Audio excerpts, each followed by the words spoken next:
네, 오늘 우리에게 주시는 하나님의 말씀 느헤미야 5장 14절부터 19절까지 말씀입니다. 구약 733쪽입니다. 네, 우리 한 절씩 교독하겠습니다.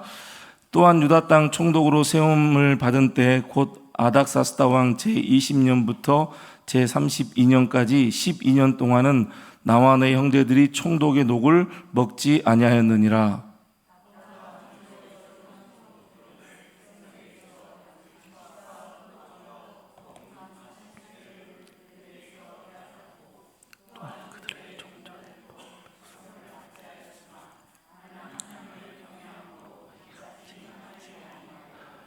도리어 이 성벽 공사에 힘을 다하며 땅을 사지 아니하였고 내 모든 종자들도 모여서 일을 하였으며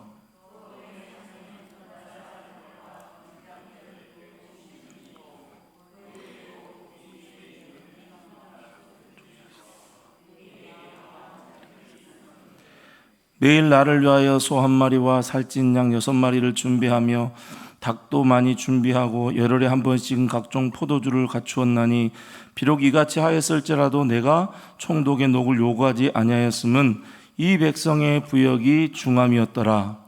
내 하나님이여, 내가 이 백성을 위하여 행한 모든 일을 기억하사 내게 은혜를 베푸시옵소서. 아멘. 네, 오늘도 함께 예배한 우리 모든 성도님들에게 하나님의 은혜와 평강이 언제나 함께 하시기를 소망합니다.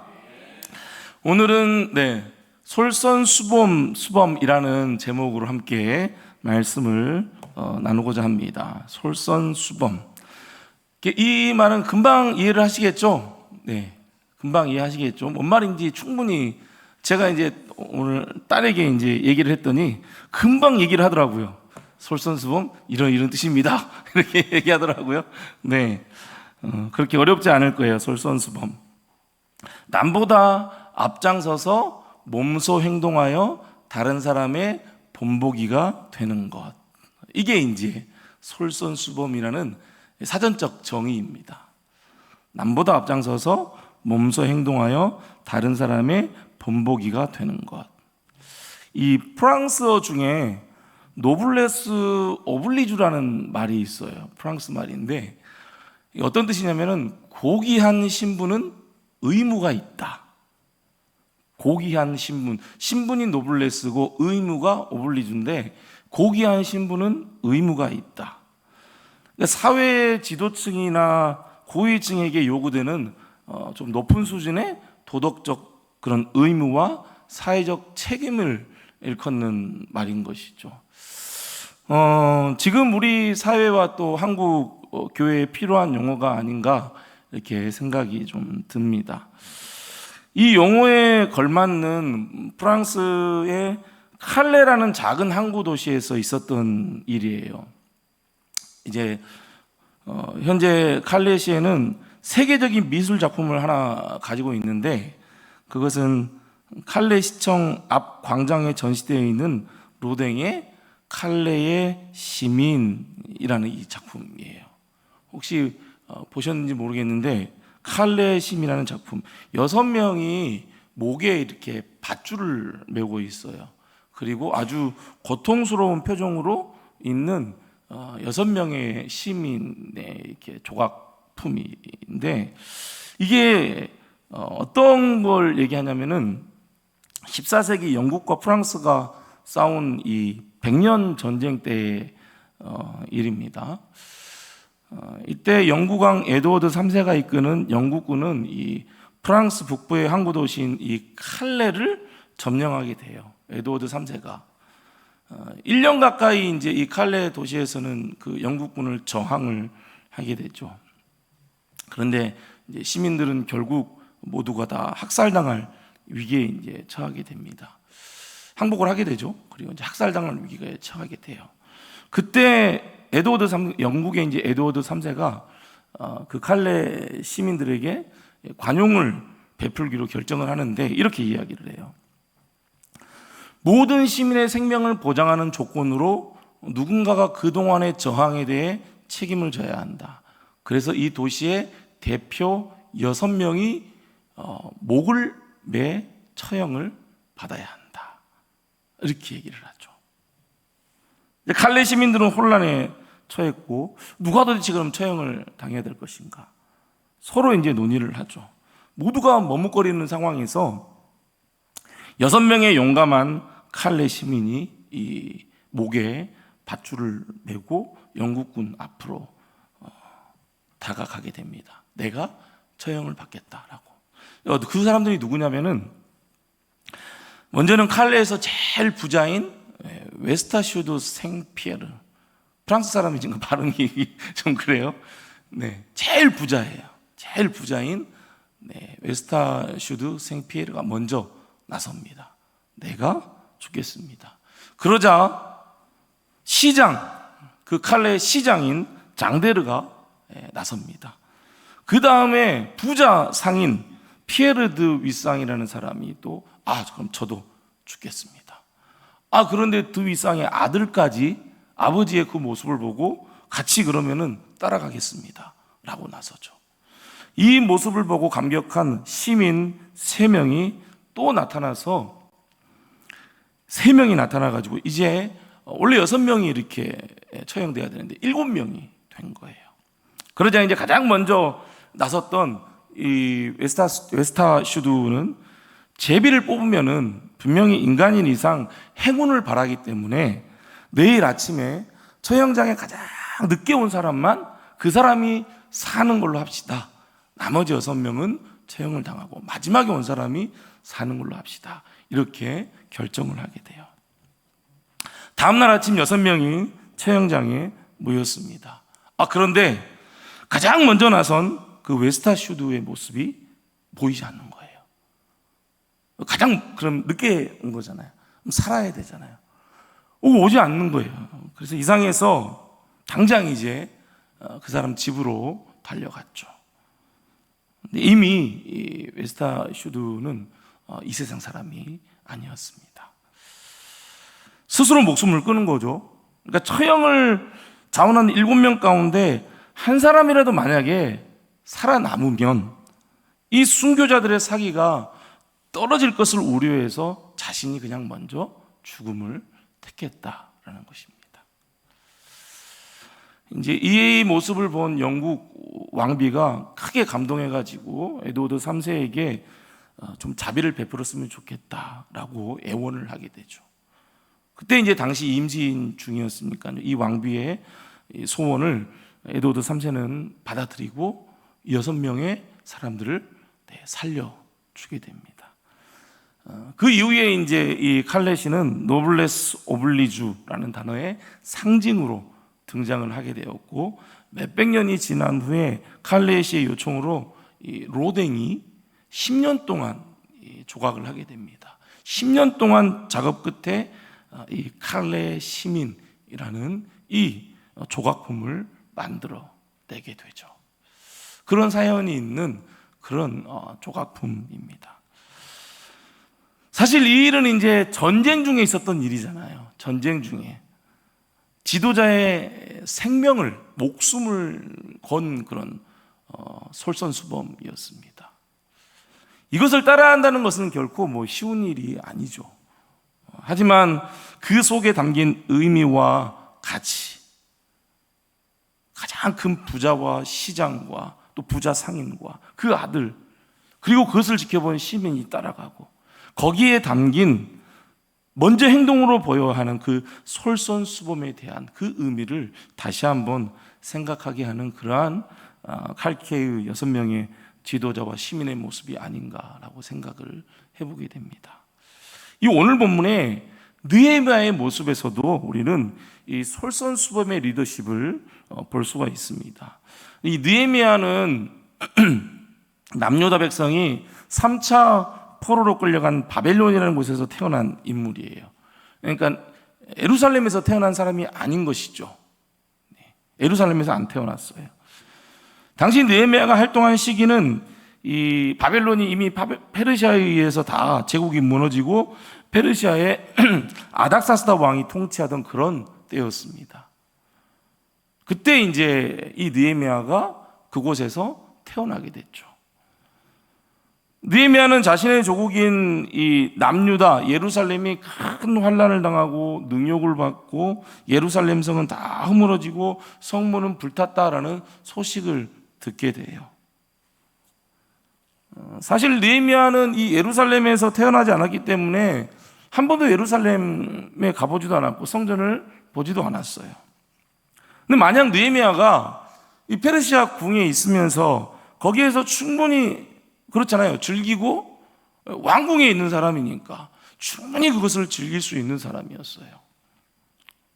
만약 그렇게 즐기는 사람이었다면 자신의 조상 아무리 이스라엘 사람이라 해도 그 예루살렘에 대해서 크게 신경 쓰지 않았을 것입니다. 하지만 느헤미야는 이 아브라함과 이삭과 야곱의 하나님, 자신의 조상의 그 하나님을 철저히 섬기는 사람이었어요. 그렇기 때문에 예루살렘 성이 허물어지고 불탔다, 성문이 불탔다라는 소식을 듣고 수일 동안 느헤미야는 슬퍼하면서 하나님께 금식하면서 기도를 하게 되죠.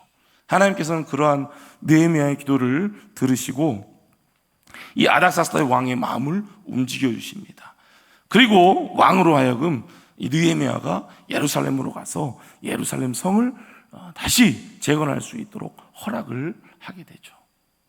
하나님께서 그렇게 움직여 주신 거예요. 그래서 예루살렘에 도착한 느헤미야는 성벽 재건과 예루살렘 성을 다시 세우기로 결정을 하게 됩니다. 그런데 이제 그때 예루살렘 성을 재건하는 그때 예루살렘에 영향력을 미쳤던 이방 나라들, 이방 나라, 이방 사람들이 그 모습을 보고 또 지어놓으면 다 무너질 거야 하면서 비웃고 조롱하고 그렇게 하기 시작했죠. 그리고 점점 성벽이 세워집니다. 이방 사람들은 더 집요하게 방해하게 되고 결국 이 이방 사람들은 성전이 조금씩 재건되는 모습을 보고 이 예루살렘 안 되겠다 하고 이방 사람들이 예루살렘을 치기로 결정을 하게 되죠. 그때 느헤미야는 예루살렘 그 백성들과 함께 한 손에는 병기를 들고 한 손에는 건축할 수 있는 건축 도구를 들고 밤에 옷도 갑옷도 벗지 않고 그대로 지키면서 그러면서 성벽을 재건을 하게 되죠. 그리고 52일 만에 성벽 재건을 완성을 하게 됩니다. 그런데 성벽을 재건한 후 또 내부적으로 위기가 닥쳐옵니다. 그 말씀이 오늘 본문을 포함한 5장의 말씀이에요. 사실 이제 시기적으로 보면은 성벽 재건을 한 지 12년 정도가 지난 그때의 사건을 여기 5장에다 기록을 하고 있는 거예요. 성벽이 재건되고 12년이라는 시간이 지난 후에 예루살렘 안에는 가뭄과 식량난과 또 페르시아 제국의 과도한 세금 징수, 그리고 가난한 자들에 대한 예루살렘 안에 있는 부자들의 착취, 고리대금, 심지어 동족간에 또 노예제도도 있었어요. 그렇게 해서 노예제도로 해가지고 노예 매매로 해가지고 이루어지요. 그러니까 내부적으로 너무나 큰 위기에 처하게 된 것이죠. 이러한 위기 가운데 느헤미야는 먼저는 귀족들과 민장들, 정치 지도자들 있죠. 이들에게 엄청나게 꾸짖습니다. 이들을 엄청 꾸짖어요. 꾸짖으면서 즉각 너희들의 잘못된 그 모든 행태를 고치라고 꾸짖게 되죠. 그것을 요구합니다. 그러자 그들은 즉각적으로 회개하고 자신들의 잘못된 행태를 고칠 것을 결단을 하고 그 행태를 다 고치게 되죠. 그리고 오늘 본문의 말씀입니다. 느헤미야가 그렇게 귀족들과 정치 지도자들을 꾸짖고 그들이 즉각적으로 결단할 수 있었던 것은 이 느헤미야가 유다 총독이라는 높은 지위에 있기 때문이 아닌 것을 오늘 말씀을 통해서 우리에게 보여주고 있어요. 그게 무엇인가? 오늘 본문에 있는, 오늘 제목에 있는 솔선수범이었어요. 느헤미야가 보여준 솔선수범. 먼저는 앞에 띄어져 있는 느헤미야의 삶에 있어서 먼저 본을 보이는 모습이 있었습니다.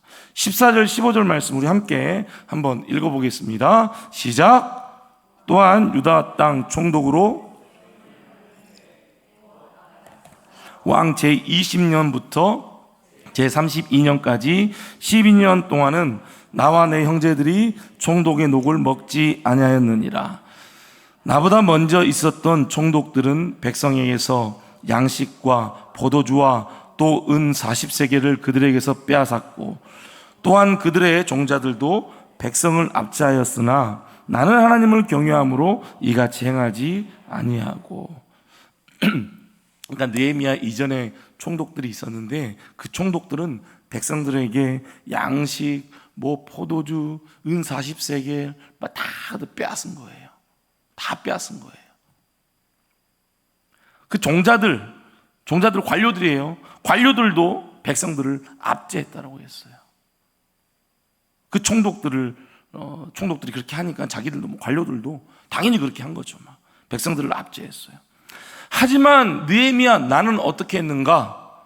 유다 총독이 된 지 12년 동안 페르시아 총독의 녹을 먹지 아니하였다라고 말씀하고 있죠. 느헤미야는 페르시아 총독의 녹을 먹지 않았어요. 총독의 녹, 이게 뭐냐면은 유다 백성들이 세금을 내요. 그러면 그 세금을 가지고 이 총독이 그걸 주는 거예요. 이 받는 것은 느헤미야가 만약에 받게 되면 그거 누구 거예요? 백성들의 세금이었던 거예요.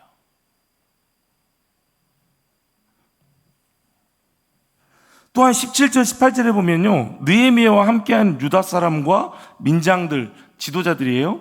150명 예외에 또 여러 사람들이 있었어요.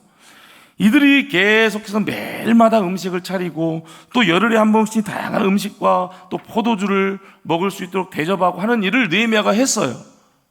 같이 사는 사람들이 있으니까, 같이 있는 사람들이 있으니까 그 사람들에게 계속해서 대접했어요. 엄청난 재정이 들어가는 부담되는 일이죠. 그런데도 불구하고 18절 후반절에 보세요. 똑같이 얘기해요. 비록 이같이 하였을지라도 내가 총독의 녹을 요구하지 아니하였다라고 말씀하고 있죠. 그러한 상황에서도 총독의 녹을 요구하지 않았다라는 거예요. 매일 식사를 대접해야 되고 계속해서 이렇게 섬겨야 되고 하는 그런 상황임에도 불구하고 자신은 총독의 녹을 먹지 않았다. 요구하지 않은 거예요. 그 이유에 대해서 말씀을 하고 있죠. 이 백성의 부역이 중함이었더라. 예루살렘 백성의 부역이 중함이었더라. 너무 힘들게 살았던 거예요. 너무 어렵게 살았던 거예요. 예루살렘 백성들이. 여전히 남유다는 페르시아 통치하에 있었기 때문에 계속해서 페르시아에 세금을 내야 했죠. 세금을 내고 강제 노동을 또 해야 했어요. 느헤미야는 그것을 알고 있었어요. 거기에다 또 성벽 재건했잖아요. 성벽 재건하고 또 예루살렘 안에 또 무너져 있는 것들을 다시 또 세워야 되고 그런 일들을 계속해서 해왔단 말이에요. 외부에 침입도 있고 그런 상황 가운데 있는 예루살렘 백성들이었어요. 부역이 중요했어요. 너무나 힘들었어요. 그런 예루살렘 백성들의 모습을 보고 느헤미야는 어떻게 했다고요? 그냥 볼 수가 없었어요. 도저히 그 백성들의 세금으로 받게 되는 그 녹을 내가 받을 수가 없었던 거예요. 안 받은 거예요. 이처럼 청렴한 삶을 보여준 느헤미야는 당연히 귀족들과 정치 지도자들을 꾸짖을 수 있었고 그들 또한 느헤미야의 말을 즉각 듣고 자신들의 잘못을 고쳐 나간 것이죠. 느헤미야의 그 솔선수범의 모습을 보고 또 한 가지가 있어요. 느헤미야의 영성에 있어서 솔선수범의 모습을 보였습니다. 15절 말씀 같이 한번 읽어보겠습니다. 15절 시작. 나보다 먼저 있었던 총독들은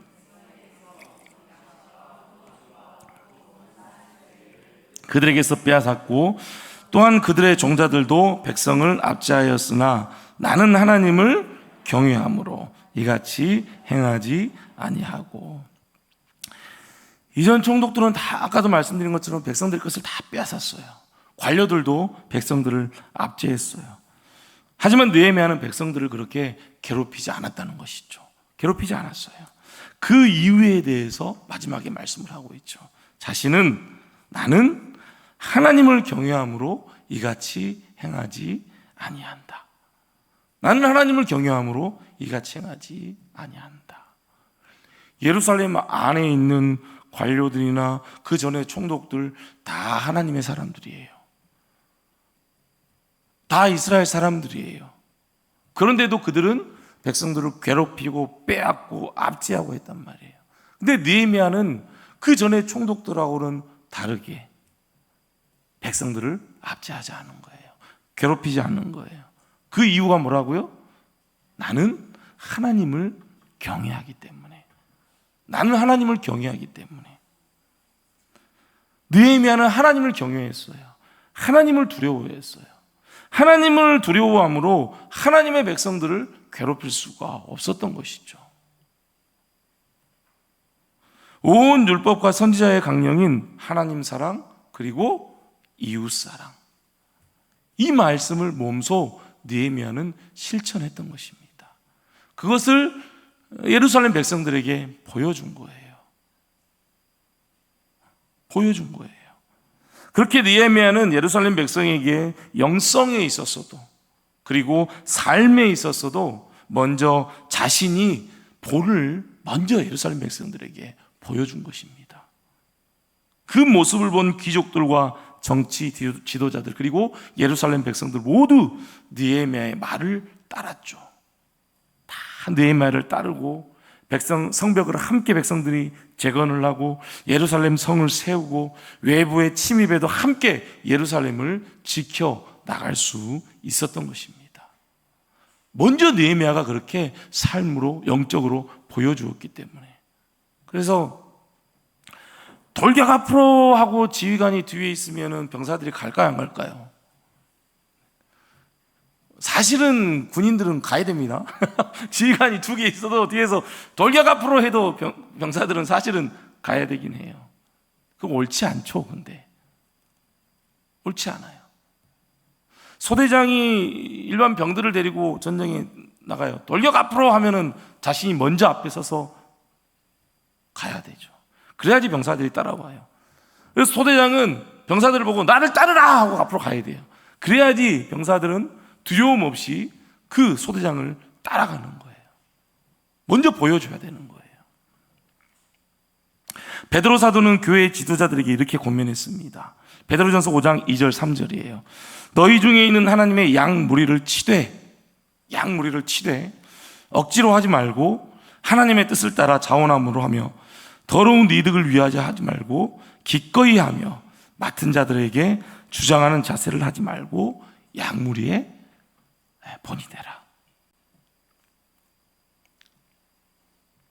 하나님의 양 무리를 치되 마지막이 뭐라고 해요? 양 무리의 본이 되어라. 그렇게 권면하고 있죠. 제자 훈련을 잘 시켜라. 기도 훈련을 잘 시켜라. 말씀 훈련을 잘 시켜라. 이게 또 필요합니다. 근데 이걸 말하고 있지 않아요. 양무리의 본이 되라. 자녀의 본이 되어라.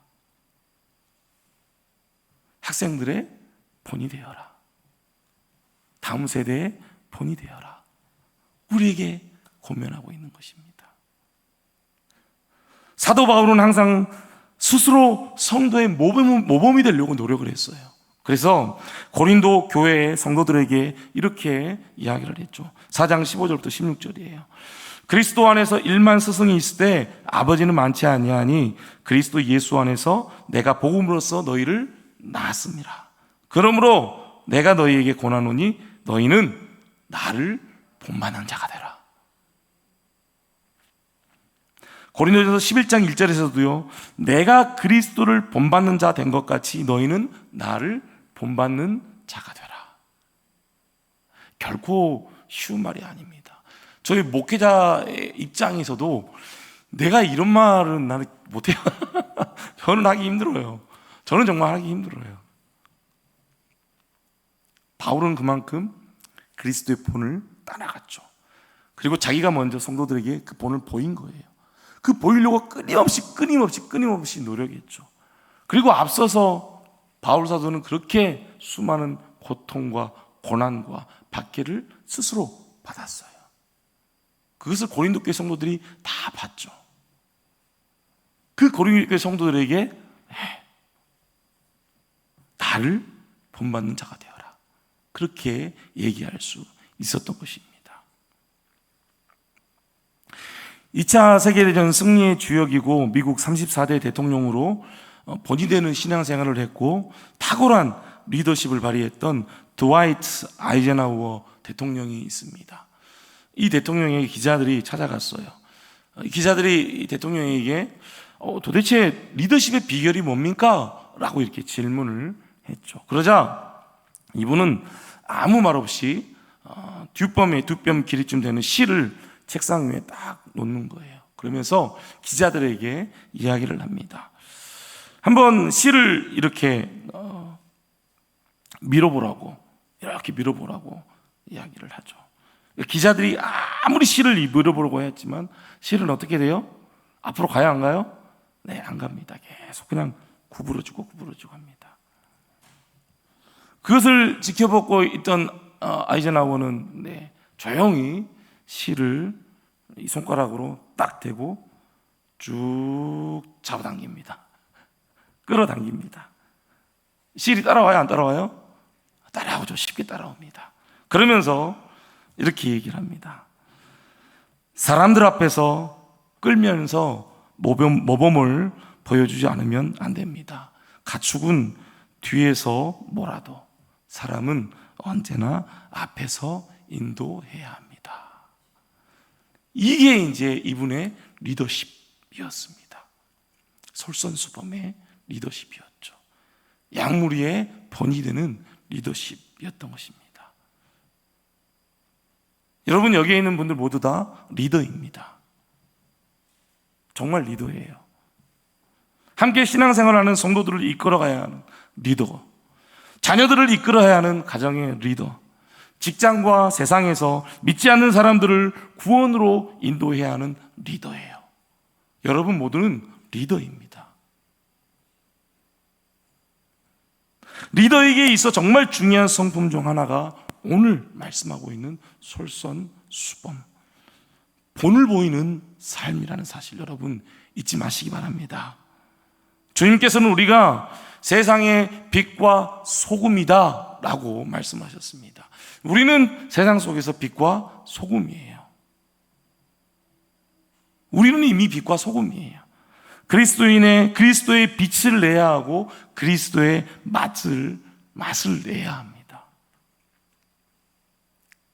느헤미야가 보여준 영적인 일에 있어서 하나님을 경외하는 영성, 삶에 있어서 어느 누가 보더라도 청렴하게 개인의 이득이 우선이 아닌 공동체와 예루살렘 백성들, 이웃들을 먼저 생각하는 그 성품,